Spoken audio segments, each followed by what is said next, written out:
During the first minute of an infant's life, it is possible for a talented psychic to catch a glimpse of the child's future. He will see for a moment the child's destiny, the greatest deed he will accomplish throughout the course of his life. The more gifted the prophet is, the clearer the vision will be to him. This process is known as a Kashingkan prophecy. It's a boy. A boy? I'm so happy. Give him to me. We must act quickly, or we'll lose this chance.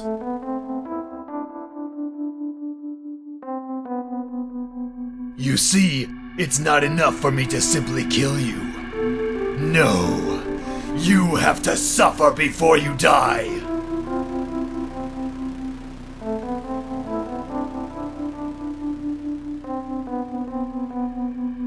What did you see, Prophet? Amazing. I've never seen such a clear vision of a child's future. He will grow to do great things. I see a genuine hero. That's great. What kind of things will he do? This boy will become the leader of a grand and noble army, standing up to our great evil force. That's my boy. He'll be a very important man someday. Do not underestimate his importance. What I saw was clear. Your son will fight long and hard against his future rival, a Kuyang Evil. And the two of them will kill each other on the battlefield. And immediately following their simultaneous deaths, everlasting universal peace will be established until the end of time. Everlasting peace? Can such a thing really exist in this world? But why does our son have to die for it? That is his fate. Your son is the key to everlasting peace. Raise him well. Make him strong. He is destined to fight and lead. And remember this, a Kashingkan prophecy has never been wrong. In one way or another, the visions always come to pass.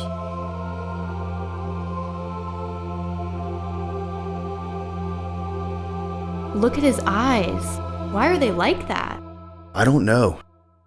These are the eyes of a hero.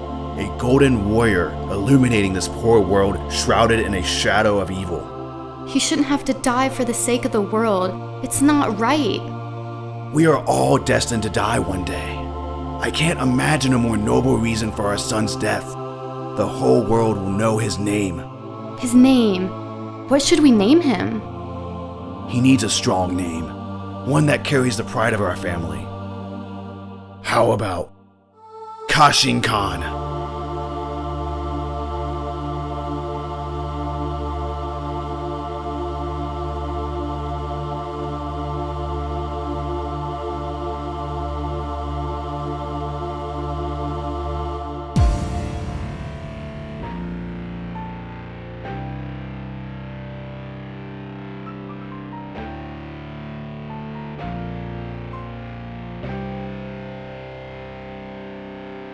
Is it really you, Thievor? I never would have imagined I'd see someone claim to be Thievor Crane after we discovered his dead body. What are you anyway? You're clearly a robot, but how can you claim to be Thievor? How in the hell could a person become a robot? It's not possible. Yet here you are, claiming to be a person who we have confirmed dead. Tell me how that's possible. I am Thievor. I want to know the whereabouts of Professor Sergo, and I want to know how the ninja military managed to lose control of the Neurogenian robots. You'll answer my questions first. I can hardly believe you are who you say you are. The Thievor I knew had an incredibly strong resolve. Perhaps you could prove who you are by showing me that resolve after you answer my damn question.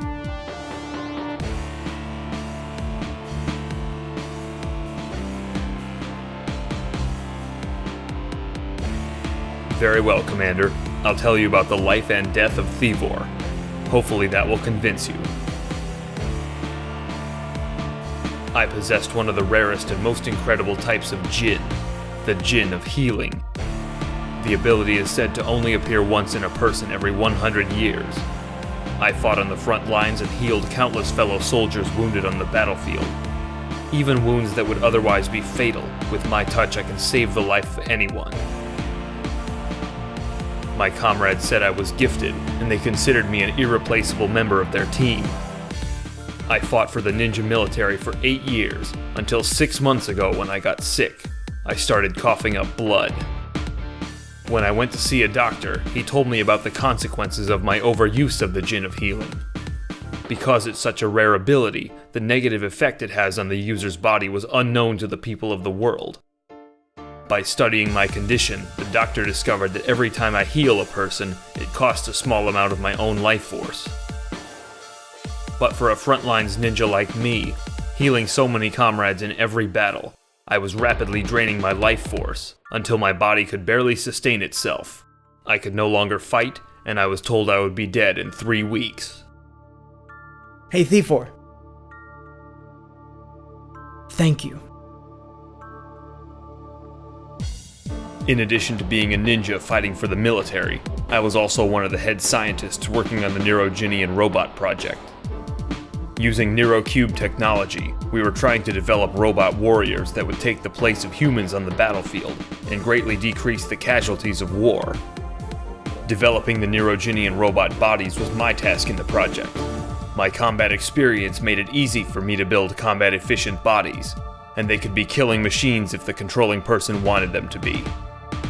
My good friend and mentor, Professor Sergo, was the head scientist in charge of the artificial intelligence, which was still early in development at the time I found out I was sick. Sergo and I worked together for many days and nights trying to create an army of robots. I built their bodies, and Sergo created the brains. We were going to change warfare forever. The project was only months from completion before I found out I was weeks from death.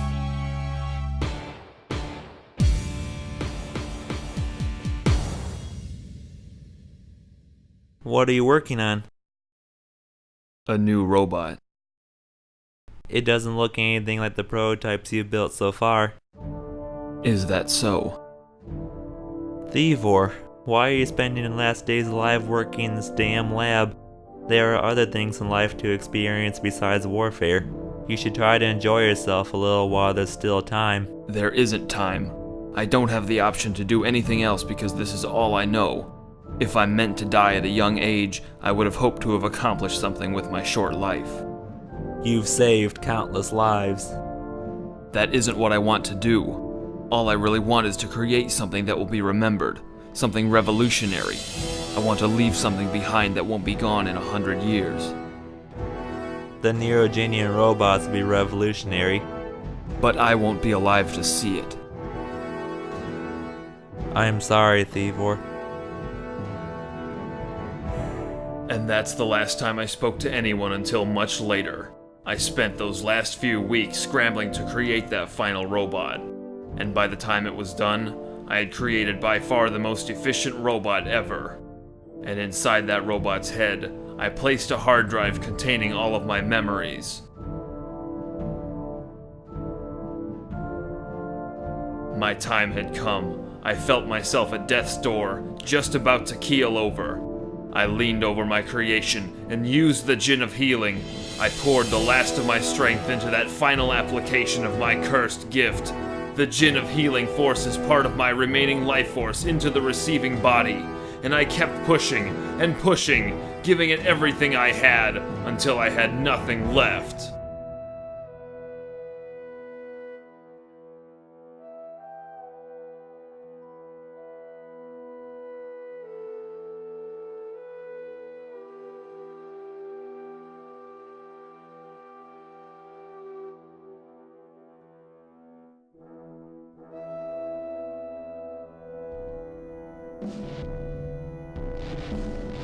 When I awoke, I was outside myself.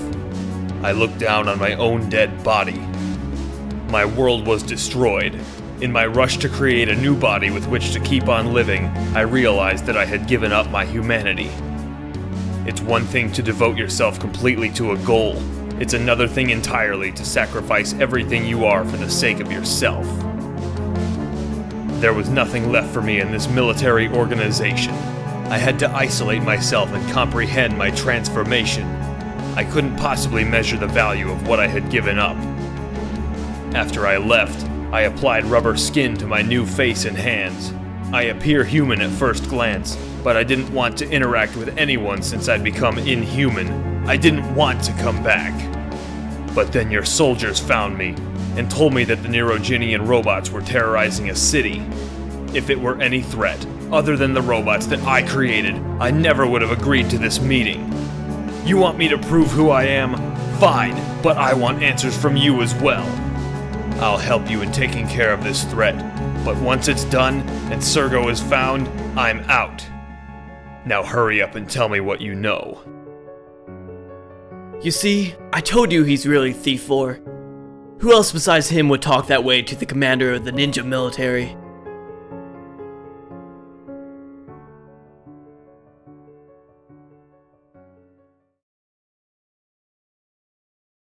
Alright, I believe that you are Thievor. So the life force that you had left was barely enough to keep your human body standing. But in a robot body that doesn't age or grow weary, you can theoretically live forever. I don't know. Maybe. I don't believe anyone can ever truly escape death. Can he still use the Jinn of Healing? Only once more, in exchange for my life. I no longer have the life force needed to continue using it freely. That's unfortunate. But I must give you the briefing. Thievor, you work closely with Professor Sergo in building the Neurogenian robots. I'm hopeful that you can help us to defeat them. Why aren't they under the military's control? What other party could possibly be controlling them? They're on autopilot. It's their AI controlling them right now. We haven't had any contact with Sergo since shortly before this threat began, but we do know that Sergo was the one in control of the robots up until now. However, Sergo had a failsafe to be used to prevent someone from seizing control. A last resort which he seems to have used. In addition to locating the professor, we have two main objectives in this mission. The first is to locate the control device. It's a small handheld device that the holder can use to give the robots commands. It is capable of controlling all of the robots. However, the control device will not work unless we complete the second objective, destroying the Neurogenian control tower. This is the failsafe that Sergo implemented. If someone other than Sergo were to try to use the control device, they will be overridden by this tower located on the island of Green Beach. Its purpose is to prevent enemies from obtaining their own expendable army. The control tower is programmed to override any active robots and give them the command to eliminate any person they see. It's dangerous, but it was supposed to be a last resort. Our main problem at the moment is the fact that the Neurogenian robots are already occupying Goldstone City and its nearby islands. Just days ago, someone tried to forcibly assume control of the robots by stealing the control device, but they were overridden by the control tower. It prevented the perpetrator from taking control, but the robots in the city began attacking the citizens on sight. Those who are left alive are holed up in their homes waiting for rescue. It's already been 3 days. 3 days? How come the military is taking so long? You and Sergo have created a very strong force. If we sent our entire ninja military in to defeat them, we would suffer many casualties. We don't have your healing ability to rely on anymore. The losses would pile up quickly. I have already sent Dotin on a solo mission to infiltrate. He was sent through the teleporter located on Peak Island, but he never responded after that. Dotin is missing as well? Yes, he is. Confirm his status if you can, but don't stray from the mission objectives. Why did you have him use the teleporter? It would have only taken a few hours to travel there by aircraft. The Neurogenian defense is great. The entire perimeter is monitored by robots. They control the ground, the air, and the sea. The teleporter is the best way to get around their defenses, but I suspect the robots are also staking out the teleporter and ambushing any soldiers that come through. What a mess. I can't believe Sergo and the military let it get this bad. I believe we have a means of getting through the teleporter safely, but we can't do it without you, Thievor. If you can't infiltrate successfully, we'll be forced to fight them head-on with our full force. If we do that, the death toll will be extremely high, but we must do something to rescue the citizens. Those are your orders. You have 3 objectives: locate Professor Sergo, recover the control device, and destroy the control tower. Understood. I'm heading to the teleporter room now. I'm sending Militor through the teleporter with you as a 2-man team. Since you two have worked together in the past, he may prove useful in combat. Good luck and don't get killed.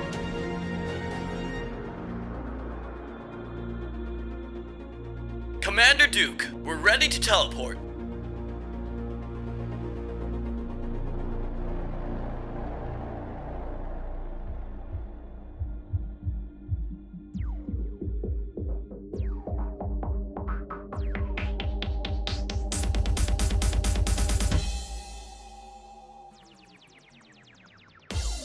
No! It really is an ambush! But how come they're not shooting at us? Now I understand. The robots are programmed to follow specific battle tactics. It's always the robot closest to the target that takes the first shot, and all other robots follow up if the target manages to dodge. Since my body is made of the same technology, they think that I'm one of them.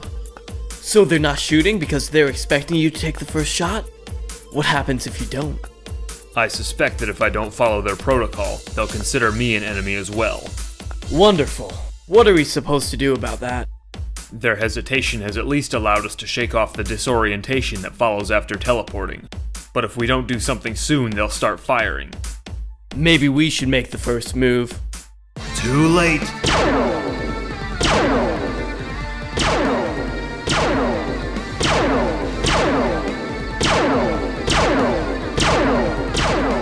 Damn, we're at quite a disadvantage right now.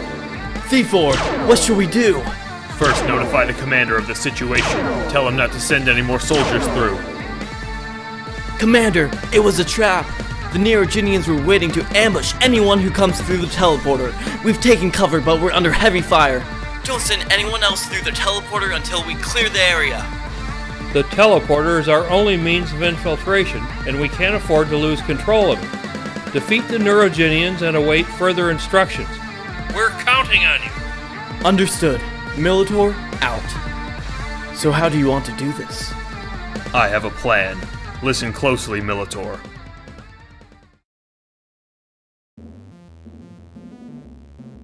Jump!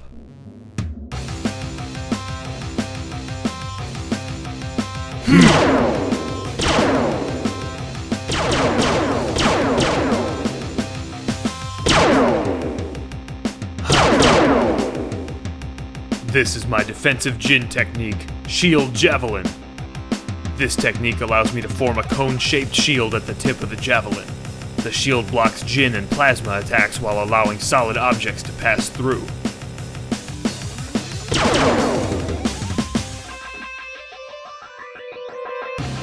Ha! Quit while you're ahead.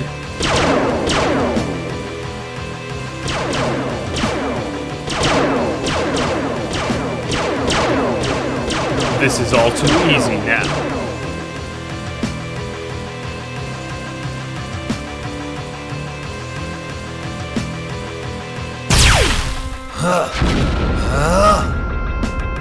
You're going to have to do better than that.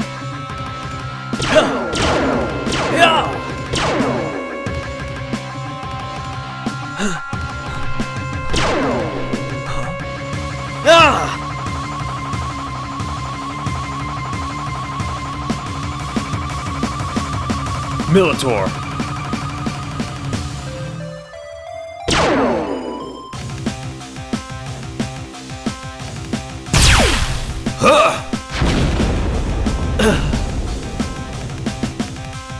Thievor!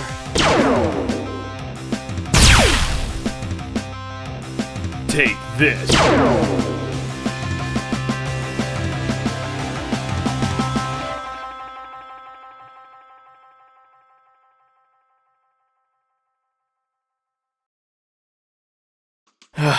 We did it.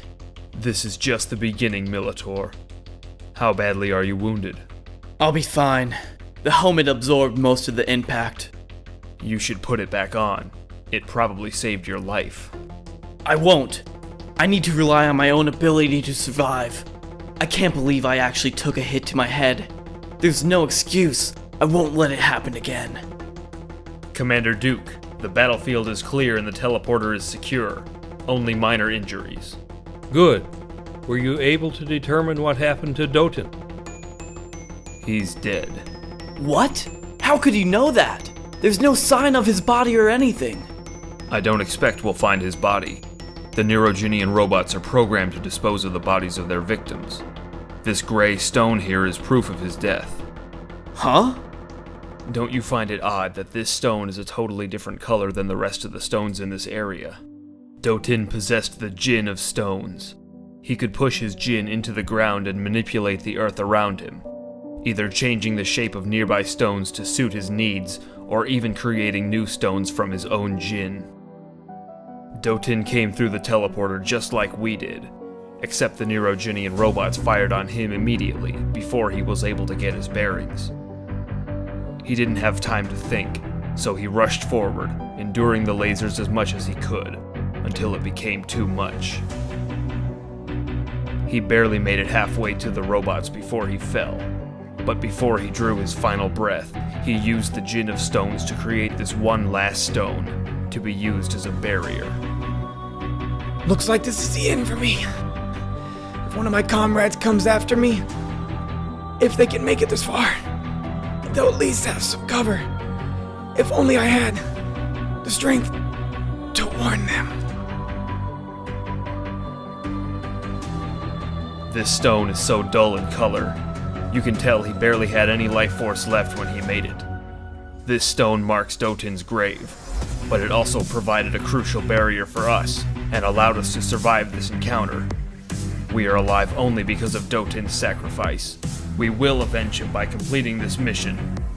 Definitely. Eagle-Eye and Rain will be arriving at headquarters in a matter of hours. I'm sending them through the teleporter as backup, but I want you to make sure they get through safely. I request permission to secure the teleporter with robots so that Militor and I can move out from this island immediately. I don't care how you do it. Just get them through safely. I trust in your judgment and your ability, Thievor. Understood. Thievor out. Doten, you were a fine soldier. You told the commander you'd secure the teleporter with robots. What does that mean? It'll allow me to be in several places at the same time. Let me explain. My body is made up of neurocubes, just like the robots we fought. A neurocube is a tiny steel cube the size of a grain of salt. Each neurocube contains a nanoprocessor and is powered by a plasma core. The cubes come together and bond to form one large object. That is how each and every Neurogenian robot body is formed. However, my body has a few additional components that are not made of neurocubes, such as the hard drive in my head. But the tools implanted in my hands give me a unique tactical ability in this mission. Both of my palms contain a storage void. I can store objects in a condensed space as long as they can fit through the access port on my palm. Aren't storage voids typically used in the military to store food and weapons? What could you possibly fit through such a small access port? Neurocubes. By putting my hand on an inactive robot, I can break it down into individual neurocubes and store them in the void. While they're in storage, they are converted into cubes that are under my control and can't be overridden by the control tower. It takes roughly 9 seconds to convert the cubes for one soldier-class robot, but after the cubes are converted, I can expel them through the access port and they will form whatever design I choose. For example, if I wanted to spawn a robot, I can create one in a matter of seconds. That's amazing! These robots I create will follow any command I give. I can command them to form a perimeter, defend a specific point, or assassinate a designated target. But that's not all I can do with them. If I wanted to, I can instantly transfer my consciousness to any of the robots under my command. Huh?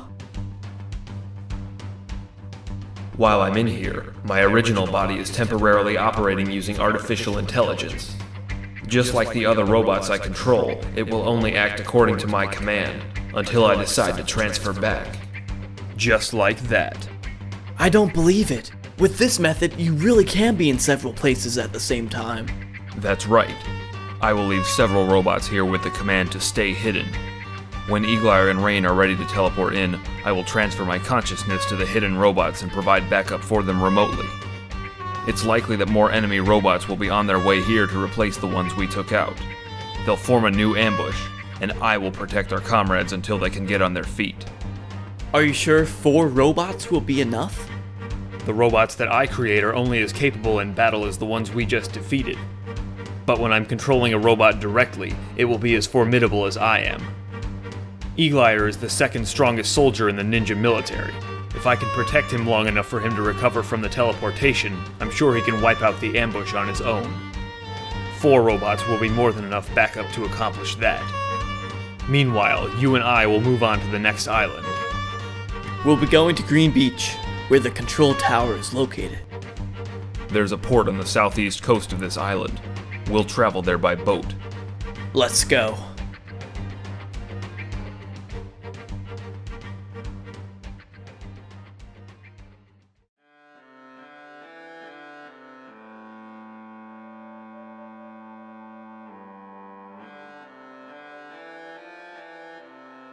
Eagle and Rain will be arriving at headquarters in a matter of hours. I'm sending them through the teleporter as backup, but I want you to make sure they get through safely. I request permission to secure the teleporter with robots so that Militor and I can move out from this island immediately. So the ninja military has finally sent some capable soldiers. I trust in your judgment Interesting. and your ability, Thievor. I never would have guessed that Thievor was still Understood. alive. Thievor out.